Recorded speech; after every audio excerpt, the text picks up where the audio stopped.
Hello and welcome to Salford Now. I'm Patrick Colleen. And I'm Beth Robinson. Here's what's coming up on the programme today.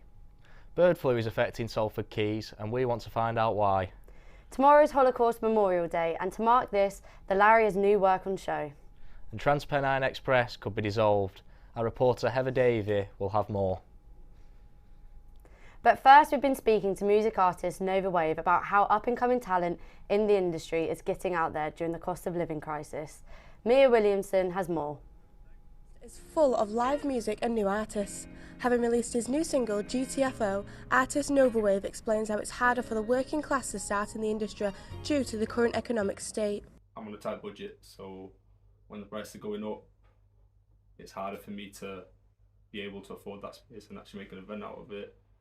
And the smaller venues, most of them closed down because they couldn't afford to stay open. So obviously that's where my budget was, kind of thing. So yeah, it's a bit more difficult. Obviously I've got a full-time job, music's what I'm trying to chase. On top of all that, I've then got to keep posting every day and stay consistent, otherwise everything's just going to drop off. One of Nova Wave's favourite venues to play at is Nightingale Cafe, known for its pioneering live music and great nightlife. Many great artists such as My Chemical Romance have played their first gigs here to go on to make huge careers for themselves. Independent venues helping independent artists and giving everyone their start, working with independent record shops and independent radio stations, and everyone coming together to create that foundation that creates great music and great art. If all of those people work together, it's such an important stepping stone, and you can go up to your likes of BBC producing BBC local radio, and then you go up to bigger venues and national promoters and things like that, and they all get a start here. While there is a lot more work that needs to go into creating a career in the music industry, the best way forward is getting your mates down to a gig at an independent music venue.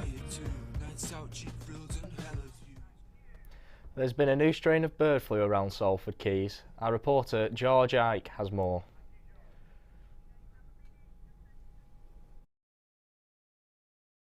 It's, well, covered in geese down here. It's unbelievable, really.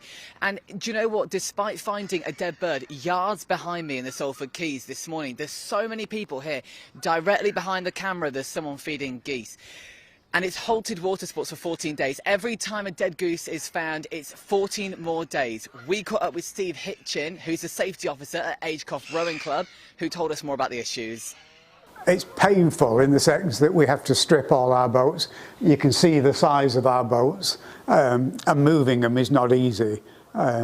We've already brought one trailer down and we're going to bring a second trailer down. So it will, during the week it makes it almost impossible to train because most of our members work and they don't have the time to go rushing over to Runcorn in an evening. But at the weekends, that's pretty much what we're going to do. A lot of people down here have been telling me there should be more signage about the bird flu. An awful lot of people aren't actually aware as well. There's children playing right near the water's edge despite so many dead birds being found in this body of water earlier today. Every single time a bird is found, it's another 14 days that the Water Sports Centre are prevented from getting back into the water, and it's causing problems for the future of the sport. Hopefully, it's not going to be a long-term issue down here at Agecroft Rowing Club. And it's Holocaust Memorial Day tomorrow, and the Lowry have opened their new exhibition called The Narrative. We spoke to Laura Nathan, whose work explores her Jewish family's heritage. Hi, my name's Laura Nathan and I'm an artist who is part of the Narratives residency, and we're now exhibiting at the Lowry. So installed at the Lowry is a piece called Mein Geliebte Poppy, and it's based on my grandparents' narratives during the Second World War because they were both Holocaust survivors. So I've created a large tapestry here, and it's made up of all the documents we've received over the years from different organisations like World Jewish Relief and the Jewish Museum, for example. I printed it all onto fabric and broke it down line by line and wove it all together.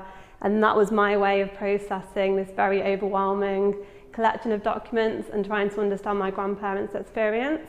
So when my grandma came over in 1939, she came over on the Kindertransport, and that was a programme that enabled a group of children to come over to England as refugees, and this was the only photo she was allowed to bring with her of her parents. I think it was such a horrific event in history, and universally for me it's the broader picture of how we treat each other. During the residency I was based at Manchester Jewish Museum with another artist called Sarah Lee, and a lot of our work is inspired from being at the Jewish Museum and learning about their history as well and the documents I received through them. So on Friday the 27th of January I'll be at the museum exhibiting some of the work I created during the narratives, but I've also worked with their creative activists group, and together we looked at my grandma's history and we used photographs and extracts of her testimony, and they've created a piece of art as well. And then I'll also be working with visitors to encourage them to think about their own identity and just reflecting on the work. The Transpennine Express is at risk of being dissolved, and to explain, our reporter Heather Davey has more. Transpennine Express is under threat of having its contract stripped after an alerting number of cancellations have been discovered. The provider is said to be cancelling around 1 in 5 services across major cities, including Manchester, Liverpool, Leeds and Newcastle. The Prime Minister Rishi Sunak has called the company to make significant changes by the spring, and if they don't, there is a chance of the company being dissolved. The company have said that they have a recovery plan and will present their improvements to the government next month. However, industry sources have admitted that there is no short-term fix to the issue. Service users have already had to adapt to a new normal of disruption. I come from Warrington, it should be 45 minutes. It's not, it's an hour and a half, an hour 45. So I miss massive amounts of study time and have to leave the house an hour earlier just to make sure I get there in time for my lectures to take for delays, allowed for delays. It's been annoying because obviously I want to go and go see my family and that, train's cancelled, I've got to give it another day, they get cancelled again, you got to wait another day, and eventually just sat around waiting about, and it's just a joke really, isn't it? And joining us now we have Kate Snoddy, who has the latest on the sport. Salford University men's football only had 2 games last night as the second team had to rearrange due to injuries. The first played Edge Hill but lost 3-1 as they struggled to move up in the table. The thirds took on Bolton University and won 4-0. Controversy sparked amongst the Salford football teams this week as the seconds beat the first in a 3-1 in training. On the other hand, the women's first team won 3-1 yesterday against Liverpool Hope, as well as their seconds winning 3-1 against Manchester Laces on Sunday. Salford University Netball First also won their game last night 42-26. Hopefully their success will continue tonight as they're holding their annual charity event to raise money for Macmillan Cancer Support. Other teams and university students have signed up and entered in teams to compete in mini tournaments. Players will donate £2 each to play. Everyone's welcome to play and come and support.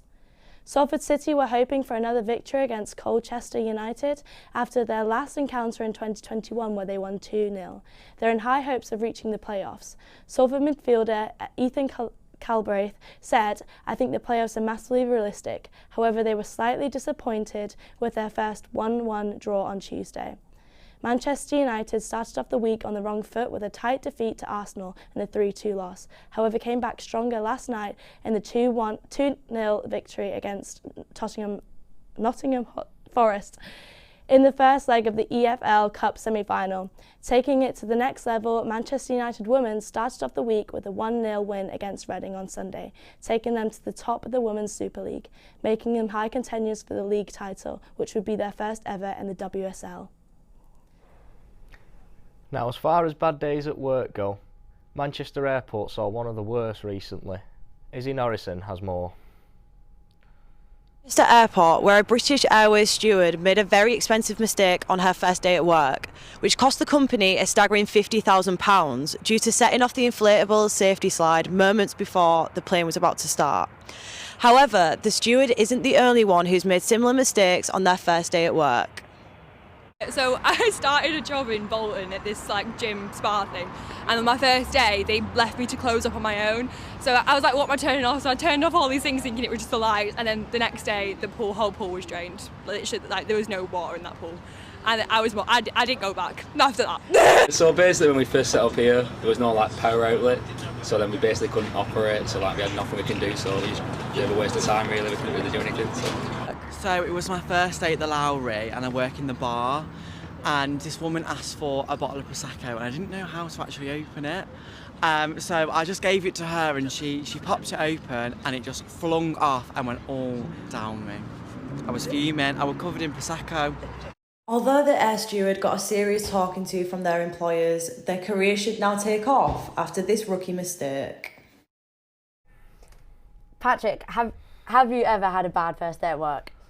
Not that I can think of, but I used to do a paper round, and on my first day I already got less pay than the previous person who did it. I'm going to say paper round has got to be the worst first job ever.